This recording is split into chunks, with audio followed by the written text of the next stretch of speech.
Hello students, today we are going to learn about second chapter of your physics, that is electrostatic potential and capacitance. Let's go through introduction part of it. First, what is potential energy? Potential energy we are going to study over the charge.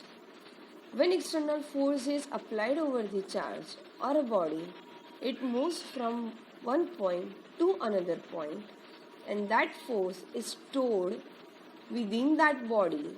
That stored energy is known as a potential energy. This external force working against gravitational force or spring force. Another content is kinetic energy. What is kinetic energy? When the given external force we are removing from the body, that body starts to move in the opposite direction and releasing potential energy and gaining kinetic energy. So these two are opposite thing. When the external force is given, body consumes energy known as a potential energy. When the external force is removed, body removes potential energy and starts to move with the kinetic energy. So these two energies are conserved. This, for example, spring force, gravitational force, Coulomb force. Potential energy of a mass in a gravitational field, we can define electrostatic potential energy of a charge in an electrostatic field. Let us understand it with the diagram given, that is based on the charge. Here two charges are shown. One is the capital charge. This capital Q has a larger charge, which is defined a positive charge, that is we consider as an origin. Another charge is apart from this origin, that is defined as a small letter of Q, which is having a less charge.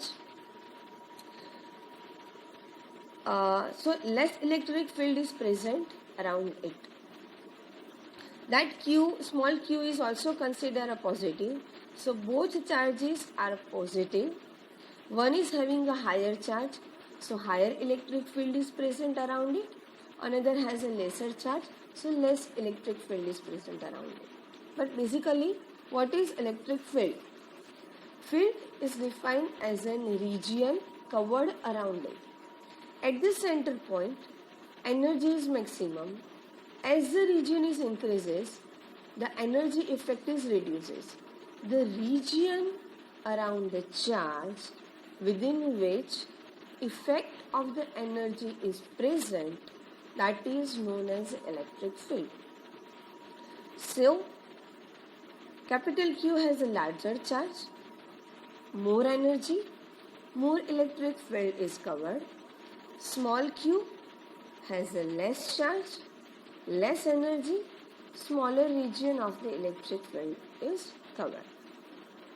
Now, we want to move a small q from R to P, but both charges are positive, so repulsive force is present between that. So we want to act against the repulsive force. So external force we need to give minimum equal and opposite to electric field repulsive forces present between these two charges. So as the external force is given over the Q, charge starts to move from R to P. Now that Q stop at the point of P, it won't move further towards the Q due to the higher electric field and higher repulsive force. So at the point P, small q has maximum potential energy. Now if we are removing external force, repulsive force is dominated So small q starts to move towards R.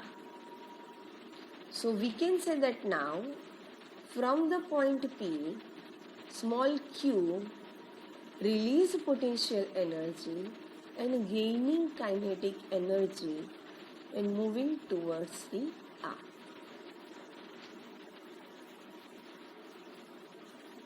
So what is the work done?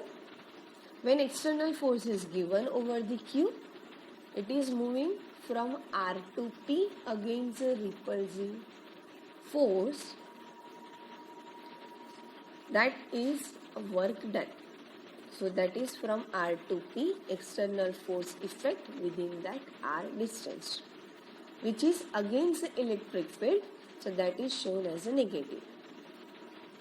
So what is the potential energy difference? Potential energy is maximum at point P of the Q, which is defined as a UP, and potential energy is minimum at point R, which is defined as a UR. So that difference is UP minus UR, which is also defined as a work done.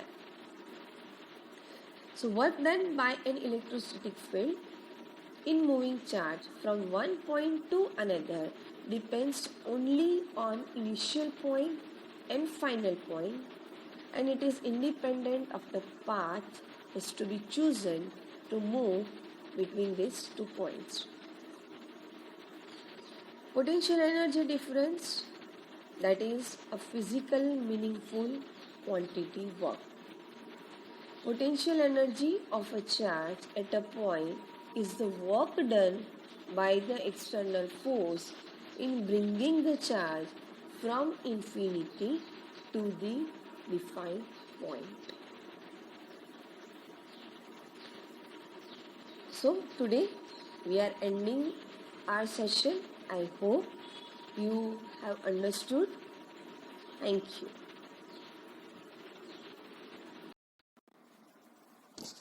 Hello students, let us start our session with the new topic, electrostatic potential. In previous topic we have understood potential energy. Basically potential energy is nothing but we are giving external force over charge Q to move it from initial point R to the final point P. So work is proportional to the charge Q, and the force is charge Q and electric field present around it. So that is a Q into E. So work done per unit test charge is a characteristic of electric field. If we talk about electrostatic potential, is nothing but potential energy per unit charge. So potential energy at initial point is UR. So electrostatic potential at initial point R is UR by Q. Potential energy present at final point P is UP. So electrostatic potential present at final point P is UP by Q. So in previous topic, work done was delta U equal to UP minus UR. Now in terms of electrostatic potential, we can say work done is UP by Q minus UR by Q is nothing but VP minus VR is defined as potential difference. So if we want to know electrostatic potential, is nothing but work done by an electrostatic force in bringing a unit positive charge from infinity to a final point.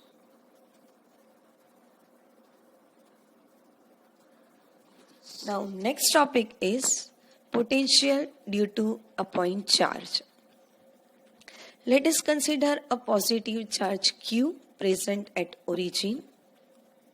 We need to determine the potential energy at point P, which is available at the distance R, which is a vector quantity R. For that, we need to calculate a work done to bring a unit positive charge from infinity to point P. As work done is independent of the path, we are taking a radial direction. So, at some intermediate point P dash, the electrostatic force is present based on the Coulomb law Q1 Q2 by 4 pi epsilon 0 r square. Here Q1 is the origin point, positive charge Q. Q2 is a unit charge 1 divided by 4 pi epsilon 0 r square. R dash is defined a vector quantity. So now the work done against this force from R dash to R dash plus delta R dash. So what we are doing? Repulsion force is present between positive charge Q and unit charge 1 Coulomb.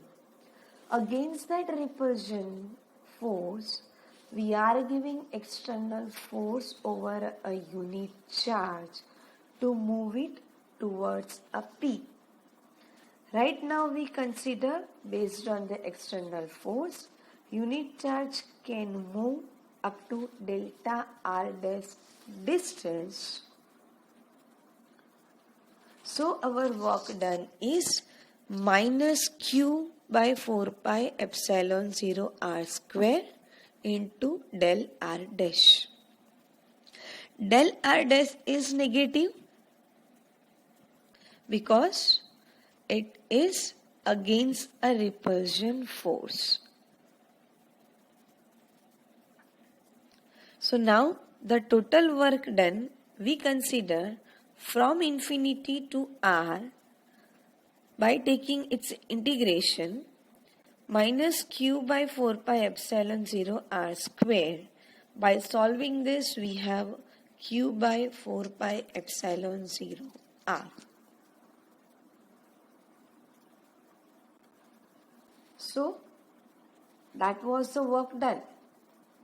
So for that electrostatic potential, that is Q by 4 pi epsilon 0 r. If my Q is negative, work done over it, it also a negative. Now the graph is shown between electric field versus R as well as potential V versus R. As our potential equation is VR is Q by 4 pi epsilon 0 R, so my potential is inversely proportional to the R. As the distance increases, my potential is reduced in proportion to 1 by R. But electric field, that electrostatic force based on the Coulomb's law, Q by 4 pi epsilon 0 r square, as the R is increases, my electrostatic potential or electrostatic field is reduced by 1 by R square. Now, let us take the example of it. Calculate the potential at point P due to a charge 4 into 10 raised to minus 7 Coulomb. So, charge is given Q located at 9 centimeter away. So, R is given 9 centimeter, which we are going to convert in meter. So we need to calculate its potential first. So V is nothing but, based on the previous point, Q by 4 pi epsilon 0 R. Q is given 9, Q is given, R is given, 1 by 4 pi epsilon 0 is the known constant value. Based on that, our solution we can get, that is a 104 10. Based on that we can get its value. So next is B is, hence we need to obtain the work done in bringing a charge of 2 into 10 raised to minus 9 coulomb from infinity to a point P. So now we need to calculate work done. Work done is nothing but Q into V. So the charge is given Q is 2 into 10 raised to minus 9 coulomb. V we have already calculated in the above point, 4 into 10 raised to 4 volt. So now that work done is 8 into 10 raised to minus 5 joule. Now the next point is, does the answer depends on the path along which the charge is brought? No. Work done is never depends on the path it has been taken. It only depends on its initial point and its final point.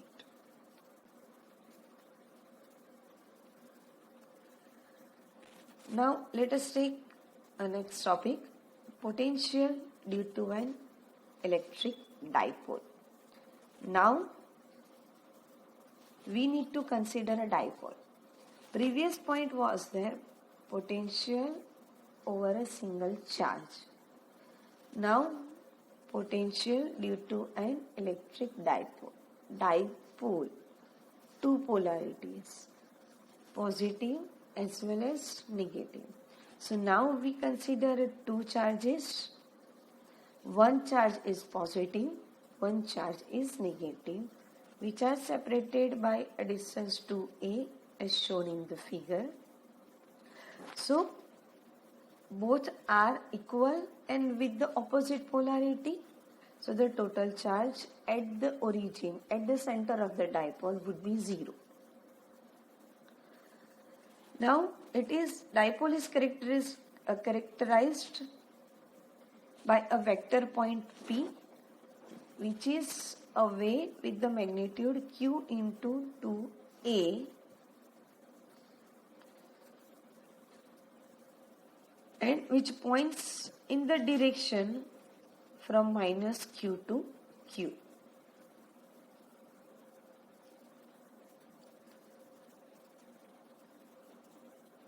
As the distance is larger between 2 points,